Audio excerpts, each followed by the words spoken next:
About Jojo.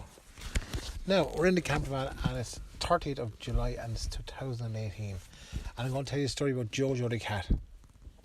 Or Jojo, or Joe. Years ago, lads, there was an old woman and she had about 150 cats.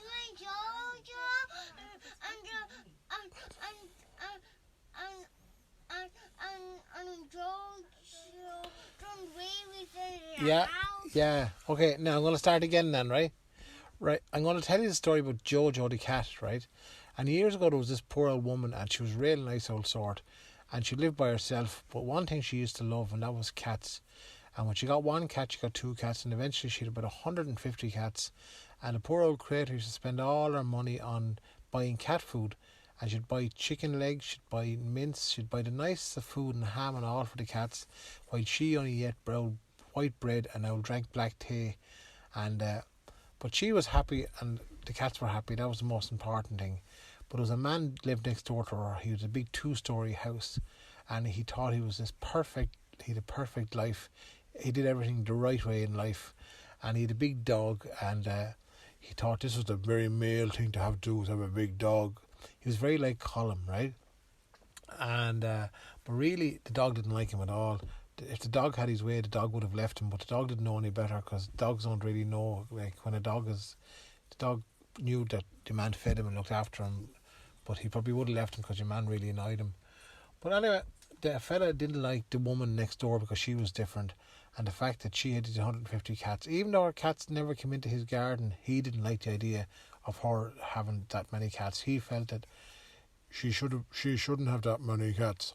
So one day what he decided to do was he phoned up the animal cruelty people and he told them that this woman wasn't feeding the cats. Now he lied completely and told her that she was being cruel and the cats weren't being looked after or fed or housed or whatever they were, right? So he went off to work anyway one day and she was gone on to town this day and she went off to town normally on a Thursday or Friday to get her pension and to buy food for the cats. So she went in anyway and next minute then the van from the animal welfare turned up. And your man straight away out, he saw all the cats and never even checked. Sure, the cats all started to run because they weren't used to seeing strangers. Your man took out his big net and started swiping all the cats into the net. And he kept catching them and throwing them all into the cage in the back of his van. And he eventually caught them all. And he caught one cat he didn't catch was Jojo. But Jojo saw what was happening and he snuck into the van, but he snuck in by the side of the cage. Right, so your man anyway went on anyway. The poor old dog, by the way, your man's dog was looking through the gap in the ditch, looking at this, and he was upset seeing the poor old cats. And I'm sure the cats were crying and bawling. The baby cats were the little baby kitten. Yeah, the baby kittens. Yeah, they were crying for their mammies, and sure, the whole thing was just a mess. But as we're driving anyway, then Jojo was outside the cage, remember? And Jojo was really clever. He had these big sharp nails and he was able to put his nails into where the lock was and turn them around. And he was able to pick the lock. And next minute the door opened up. And next minute he said to all the cats to be really quiet. And they all snuck out. And when they all snuck out, they climbed all the way up to the back of the man's chair, right? And the man was stopped at the traffic light. And next minute Jojo goes, "Now!" And all the cats jumped up on top of your man like this. And all their teeth were out, like, and your man started to scream, and Jojo went up to him, and he said to him, he put his claws on his face like this, he grabbed him by the cheeks, the two jowls, and said to him, "Right, you, what are you doing taking us cats away for?" "Oh, I only don't want to do my job." "What do you mean you're doing your job?" "Well, we got a phone call, we said that there's an old woman, and she said she wasn't looking after the cats, and we'd come and take them away." And he said, "Look around you." And he looked, his eyes moved in his head and he could see, he said, "Do any of these cats look like they're not being looked after?" "No," he says. "Yeah."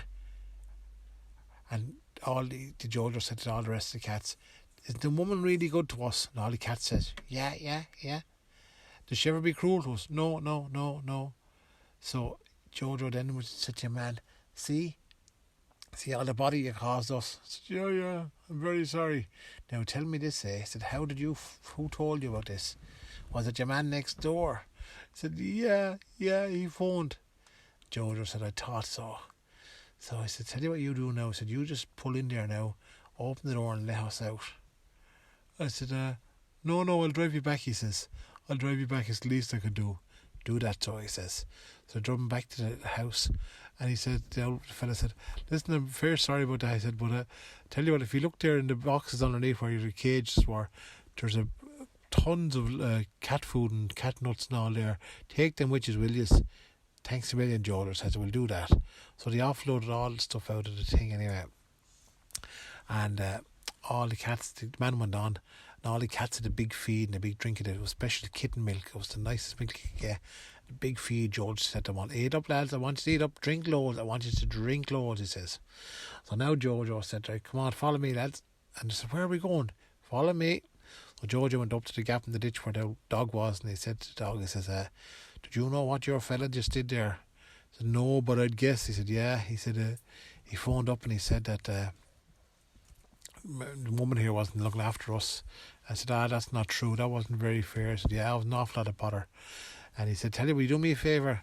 Said, yeah, we want to get into that lad's house. Do you know where the key is? I said, yeah, it's under the mat there. The spare key is. Right, so I want you to show us where it is. So they went and got the key. All the cats tiptoed in. They opened the door. And Jojo says, right, lads, says, I want you to do something for me. And they all said, yeah, there's 150 cats now, lads.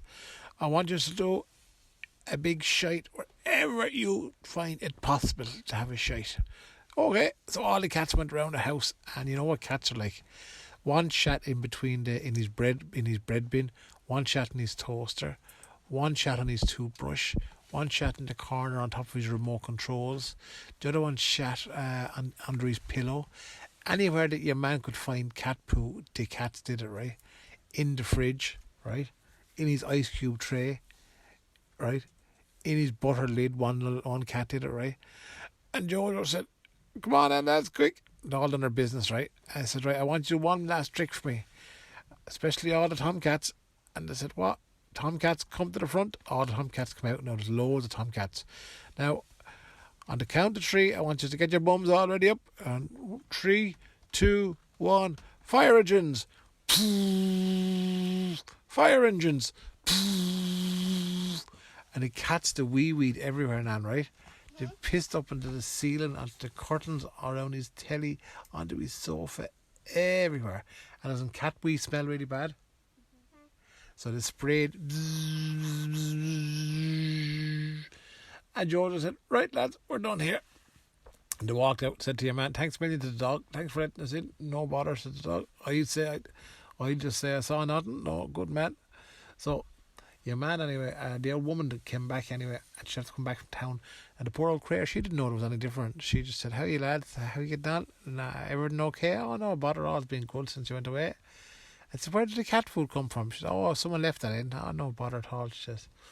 So the next minute, the old fella's car, the old fella came back from work, and he was real smoke quick out of his big car, and he looked over, and you could see the cats still in the yard, and all the cats were looking at him. And he was raging, and he'd bought himself a big bunch of flowers because he thought he was going to celebrate in a bottle of wine, for he was going to celebrate to himself that the cats were gone. And he opened up the front door, and you know what, lads, the smell and the fumes of the cat piss and the cat poo just came out, and the roses just died instantly in his hands. All the petals fell off them, and his eyes went, oh, and he walked around. He walked in shite. He looked around, and it was poo and wee everywhere. He ran up to the rooms, up every single place you could think of, and he ran out screaming and roaring. And he went to kick the dog, and the dog went to bite him.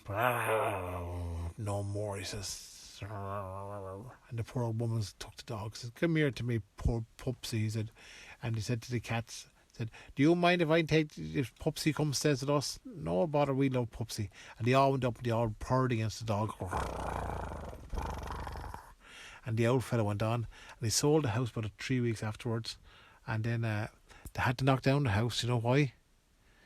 Because they couldn't get rid of the smell. And that's a true story. Do you like that, Eppie? Mm-hmm. Do you like that, Nan? Okay, I'm going to go to bed.